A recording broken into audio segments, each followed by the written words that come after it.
So John Pierre Wehry wrote an autobiography.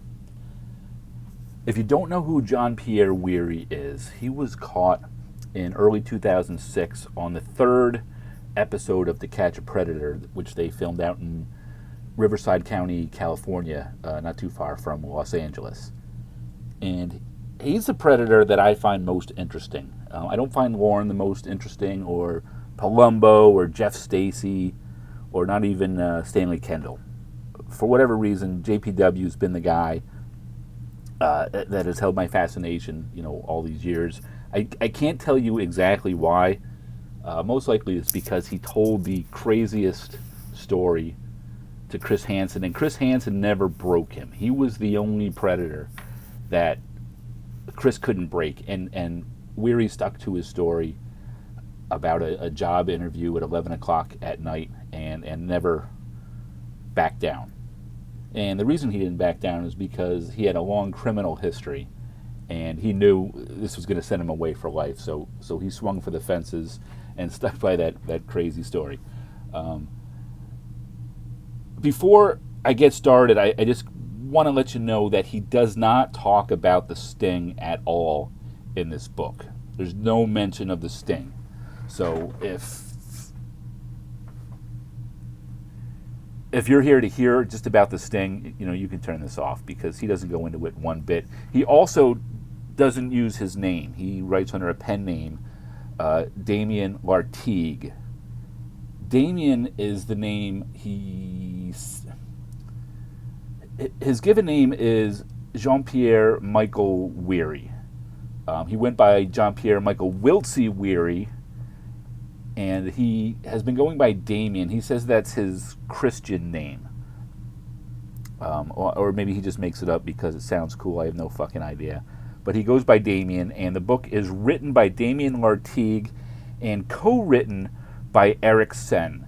I don't know if Eric Sen is a pen name or a real name, but Eric Sen is Wehry's cellmate, or as he calls it, his cellie. Why Damien chose the name Lartigue, I don't know. There's a famous French photographer named Lartigue. It could have been his father's name, and I'll go into why it would be a different name than Wehry. Or it could just be a French version of Weary. Weary means tired, so does fatigue. Lartigue almost sounds like fatigue, so who the fuck knows? I don't know. It's hard to follow. But anyway, the book is 484 pages. It was published by River Lane Press.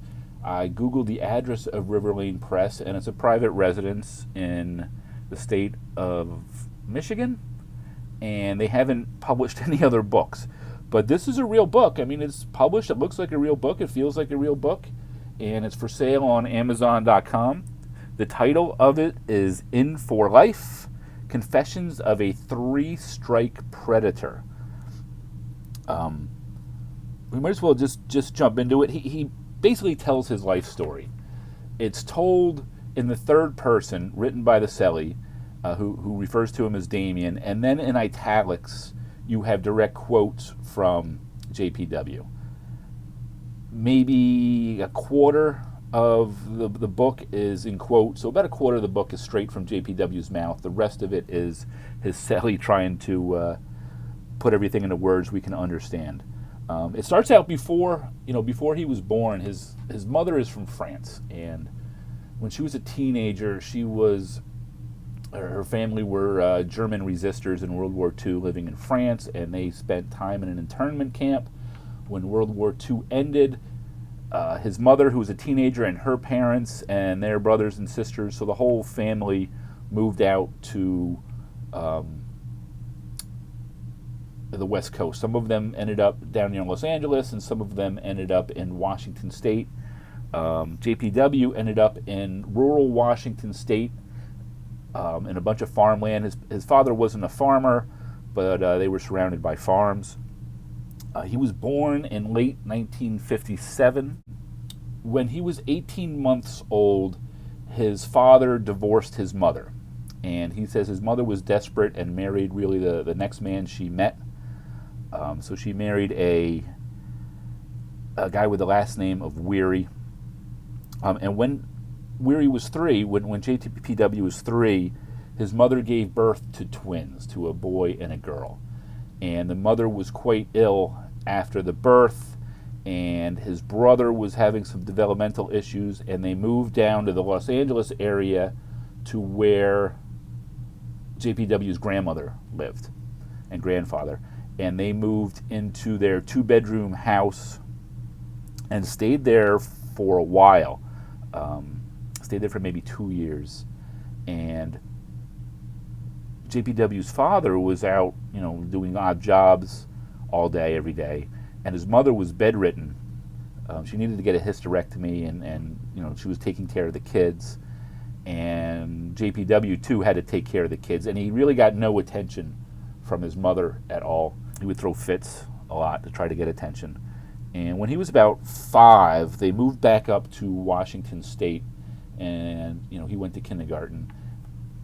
And he didn't do well in school. He was a little bit different and needed to monopolize the teacher's attention because he didn't understand things. And when he didn't get his way, he would rock back and forth. He would just shut down and rock back and forth. And the kids would tease him. The school was worried about him, and the school told his mother to take him to a doctor, and she did. And he was diagnosed with childhood schizophrenia and put on drugs for that. And he really had no friends until he was 9 years old. And when he was 9 years old, a 13-year-old black kid became his friend. And the reason I point out that he's a black kid, I'll explain in a minute. The kid would walk into school and help him with his schoolwork and play games with him, and it was fairly innocent. JPW brought him home, but his father picked the kid up and threw him out and called him the N-word and beat Damien. He would beat JPW a lot. He had a wooden paddle that he would use to beat Damien, and when that eventually broke, he would use a baseball bat. But his father was very racist and didn't want any black people in the house, and told him not to be friends with this guy anymore. But JPW would still be friendly with him and still walk to school with him.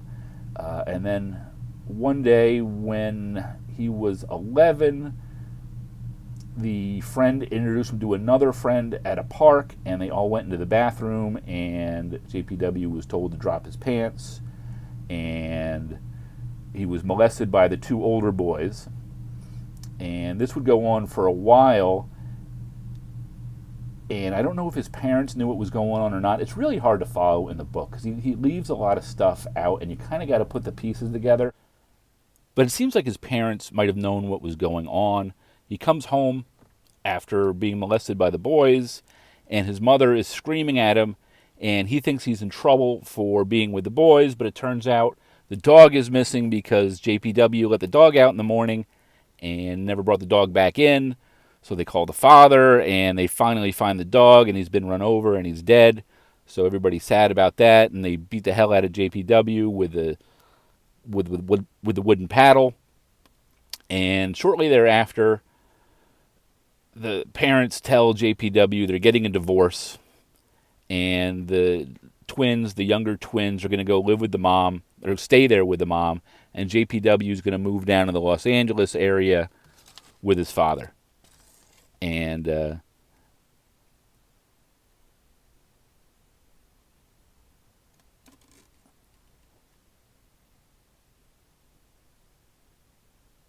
so he's about 11, and they move down to Los Angeles, and the father gets a job working for the federal government, and JPW's not doing good in school. So one day, the father comes and takes him out of school and brings him to a military academy. It's a boarding school, a military boarding school that's supposed to do well with kids with social issues, and drops JPW off. And he's a little bit scared. He doesn't know what's going on, but he's good at following directions when he's supervised, and so he does pretty well there. And the kids are fairly nice to him because there's really not a lot of time to tease people, and he does well. He does get teased a lot because he stares at the other boys when they take showers, but besides that, he does well. And he's there about 2 years. And one day the father comes and just picks him up and says, you're out, you're done. And most likely they ran out of the money and had to pull him out. So he's 13, he's hysterical because he's got to leave all his friends and leave the school he was doing in, and he gets thrown into public school. and he's not doing well in public school, but he's a teenager now, and he's into the women. And there is a young African American girl in his class, and he keeps dropping his pen to look up her skirt, and she says, well, why don't you take a picture next time? And so they get to talking, and she mentions that she will have sex with him if he gets her drunk. And JPW's father is an alcoholic, so this is great. So he invites the girl over after school, and she brings a friend, and JPW's 14, and the two girls are 13, and they get drunk and have sex on JPW's father's bed, and JPW's father comes home and sees a bunch of empty bottles and two naked black girls on his bed. One of them turns out to be pregnant later, and JPW thinks it's his, but he has no proof. So the dad throws the two girls out naked and beats the hell out of JPW, and one of the girls' parents call the police, so the police come and pick him up. There's no mention of the father getting in any trouble in this. But JPW gets brought to a juvenile holding center where he is charged with child molestation and contributing to the delinquency of a minor. He doesn't understand the reasoning because the girls are basically his age, but they explain to him that it's because he got them drunk. And so he's there for a few days in this holding cell with a bunch of juvenile delinquents aged from like 12 to 17. And the youngest kid there is 12. And JPW thinks it's a good idea to teach this 12-year-old how to give oral sex. And, of course, the guard sees them. So JPW gets charged with forced sodomy on a minor. And he gets sentenced to a couple of years in juvenile detention. He spends about a year in juvenile prison. And then he gets moved to a mental hospital. And he spends a couple years in the mental hospital where a psychiatrist helps him out a lot, gives him a lot of sympathy, explains things to him, and also explains that he's not schizophrenic, that he has a newly named syndrome called Asperger's syndrome, and that he's a high-functioning autistic. So that makes a little bit of sense to JPW on why he doesn't really have a sense of humor and can't think outside the box too well, but does very good with structure. So when he's 17 and change, he gets out of the mental hospital, but he has no place to go. The doctor says, listen, if you ever need anything, here's my number, you give me a call. And JPW calls his mom, and she doesn't answer, and he calls his dad, and the dad's like, I don't want you anymore. So he calls his grandfather, his mother's father, and the grandfather is very French, and he's a retired cabinet maker, and he decides to take JPW in on the condition he get a job and help pay the bills. So JPW goes out looking for jobs. He doesn't go back to school. He's done with school. He's only 17, and he finally gets a job at Carl's Jr. restaurant in Venice Beach, which is a Hardee's for you guys on the East Coast.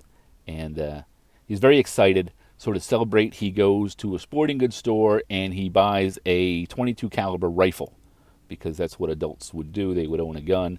And he sneaks the gun into his grandfather's house, but the grandfather finds the gun and tries to kick JPW out, but he talks his way into staying, and they agree he can stay until his 18th birthday. At that point, he can take the gun and go live his life. And they try to return the gun, but they don't take returns on the guns. And so when he turns 18, the grandfather makes him a breakfast and says, all right, now get the fuck out. And JPW doesn't know where to go, and he calls his mom, and she doesn't answer, and he calls his dad, and the dad says, fuck you. So he doesn't know what to do, and the grandfather says, well, you have that doctor's number from the mental hospital. So he calls the doctor, and the doctor's like, yeah, you can come. You come stay with me. So JPW goes to the doctor's, and the doctor lives with his boyfriend, and they're pretty well off. They have a yellow Corvette, which JPW immediately crashes. And JPW basically is their cook and cleaning person and the doctor's sex toy. And JPW keeps stealing from everybody. And one day the doctor's boyfriend is missing a ring, and they blame JPW. JPW says, I didn't steal it. And they're like, well, you steal everything else. And then the doctor comes home, and the doctor says, he says he didn't do it. And the guy says, you're just saying that because he's your little sex toy, and it's either him or me. one of you got to leave. So the doctor's like, say sorry, and takes JPW to a hotel and pays for a week in the hotel and says, you're on your own. And JPW really doesn't have a job and can't get a job. He doesn't have a high school degree.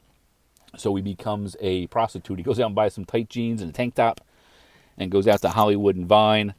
And he thinks he's going to do well as a prostitute because he's bisexual, so he'll get twice the business. But then he realizes that women don't go pick up male prostitutes on Hollywood and Vine, and he has strictly male clientele. So after being a prostitute for maybe 8 months, the doctor finds him again and says, hey, listen, I broke up with my boyfriend. Come back and live with me. You can help me cook and clean and do paperwork. And, I'll put you back in school.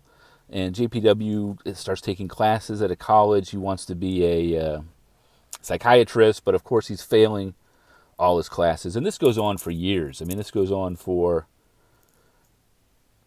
4 or 5 years. And in the meantime, the neighbor is a crack dealer, so he starts smoking crack with him and, selling it. Gets a little bit and then sells a little bit and gets quite addicted to crack. And he gets very stressed because he's in such deep debt to the crack dealer and he's got to do sexual favors for the crack dealer. So he decides he's just going to quit. And he's over at the doctor's house one day and he's coming, he's in the throes of withdrawal from smoking crack. And he sees somebody climbing the fence in the backyard. So he goes up and he gets the gun that he took when he left his grandfather's and he starts shooting the .22 caliber gun at the fence in the backyard and finally realizes there's nobody climbing the fence, that he's having a hallucination. However, one of the bullets went over the fence, across the street, and there's a guy pumping gas, and it hits the guy in the neck. And the guy is bleeding out in the street, and the cops come and smash down JPW's door at gunpoint, and they take him to jail. The guy survived, and JPW was charged with attempted murder and assault with a deadly weapon. They convinced the jury that it wasn't on purpose. He wasn't shooting at the guy, so they dropped, or he didn't get convicted of the attempted murder, but he did get convicted of assault with a deadly weapon, and he got sentenced to 3 years in prison. And he goes to prison. They look at his prior arrest, and the guards say to him, keep your mouth shut, don't bother anybody, and don't tell anybody you're gay. And JPW says, well, I'm not gay, I'm bi. And they're like, dude, don't tell anybody, keep your mouth shut. And JPW immediately goes up to somebody and, gets in their business and gets punched in the face. So, everybody's got to lay down on the ground. And afterwards, JPW gets a note. And the note says, the note's from the guy that punched him and says, come to my cell. And that guy is really the prisoner that's running the prison yard and interviews JPW and finds out that he's gay and puts him to work and pimps JPW out for protection. And JPW also has a biker, a big stereotypical biker cellmate who likes blowjobs. So he's got to blow this dirty biker who doesn't shower and then take care of all these other guys' stuff. And he does get transferred. When he gets transferred, it's a lot better there. Nobody knows him. And he finds a guy that he falls in love with. And they have, there's a nice graphic sex scene of them having sex in the prison kitchen closet while the guards are unloading a truck. Didn't need to read that. And at this new prison, the inmate that runs the chapel is a Manson follower, Tex Watson, who's kind of a celebrity in the prison, and JPW goes to all his church meetings, and JPW decides he wants to be a minister too, and kind of gets born again, and he gets out of jail. He misses the guy he met in jail. The doctor takes him back in, so he's living with the doctor, and, being the doctor's sex toy, and, cooking and cleaning for him and doing some paperwork. But he also needs money, and he hangs out at the mall all day. And JPW doesn't really say, but he's sitting in the mall all day with crack in his pocket, and he's probably selling crack for the neighbor. And he's in love with a 17-year-old runaway girl who works at a fast food restaurant in the mall. And she doesn't want anything to do with him, so he makes friends with the girl's boss, and it turns out that they're roommates. The girl and her boss are the platonic relationship, but they share the same apartment. So JPW finds a way to get over there while the manager is still at work and the girl isn't. So he brings something over, and the girl is there by herself in her bikini, and JPW's trying to make the moves on her, but she keeps saying that, my roommate's going to be home in a minute. So the roommate comes home, and JPW still wants to bang her, so he offers to give them crack, and he keeps coming over there with crack and smoking crack with them. And of course, now everybody in the neighborhood is coming over there to smoke JPW's free crack. And, he's got to give sexual favors to the neighbor, to the crack dealer, in order to get this crack that he can't pay for. And he becomes friends with another guy that comes over to smoke crack, who's also dating a teenage runaway.